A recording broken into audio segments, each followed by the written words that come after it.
آج میرے لیے یہ لمحہ محض ایک ادبی تقریر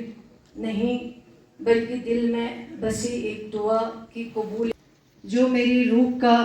حصہ ہے اور میرے والد محترم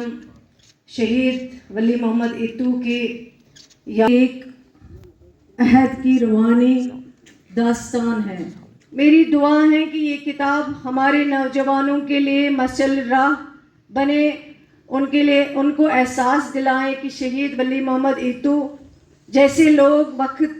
کے نہیں بلکہ تاریخ کے ہوتے ہیں۔ چراغ بجھا نہیں کہ روشنی باقی ہے، ولی کے نام سے زندگی باقی ہے۔ شکریہ۔ خراج عقیدت ہے جو بیروس خراج عقیدت رہے گا بھی آنے والے وقت میں۔ میں آج تقریر نہیں کر لوں گا کیونکہ یہ موقع نہیں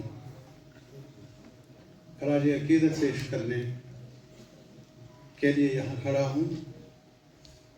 میں صرف اتنا بتاؤں گا کہ کولگام میں ان دنوں بڑی عدالتیں نہیں تھیں، سیشنز کورٹ نہیں تھا، لوور کورٹ تھا جس میں وکالت کرتے تھے اور ساتھیوں کے ساتھ شہید ایتو صاحب۔ اور جب ہم پاور سے باہر چلے جائیں تو پھر کوئی نمستے کرنے میں نہیں آتا، لیکن ولی محمد ایتو صاحب وہ شخص ہیں، وہ پاور میں تو نہیں، آج دنیا میں بھی نہیں ہیں، لیکن آج بھی جب ان کی بات ہوتی ہے، ان کا ذکر ہوتا ہے تو لوگوں کے آنکھوں میں آنسو آتے ہیں، لوگوں کے دلوں میں ایک رسپیکٹ آتی ہے، اور یہ اسی کے لیے ہو سکتا ہے آنکھوں میں آنسو اور رسپیکٹ جس نے غریبوں کے ساتھ اپنا ایک ساتھ بنایا ہو، ایک رشتہ بنایا ہو۔ Nein, Nordschiedenin, Hausa Sıypırısın, işte terike kar. Tabi duksa vasa kursi per bonus beana mon bia. Me broncain, ese broncain. محمد ایتو صاحب کا لوگوں کے ساتھ تال میل، اس میں کوئی کمی نہیں آئی۔ نیشنل کانفرنس کے ساتھ وفاداری میں کوئی کمی نہیں آئی۔ جی کتاب جو چیف منسٹر صاحب کے ہاتھ میں آج ایک ایسی کتاب ہے جو مرحوم شہید ولی محمد ایتو صاحب کے بارے میں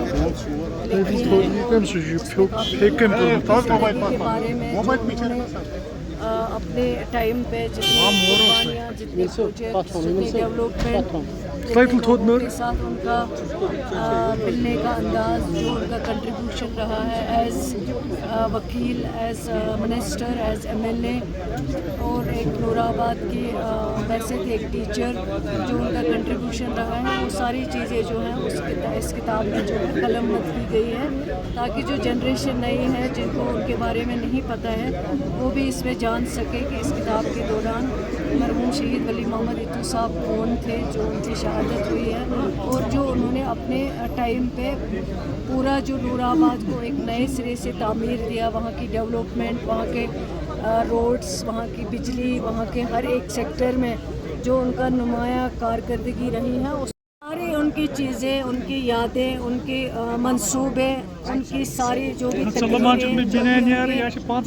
کافی کچھ کنٹریبیوشن جو انہوں نے اپنا مشن اٹھایا تھا، اس ساری چیزوں کے بارے میں اس کتاب میں ذکر ہے۔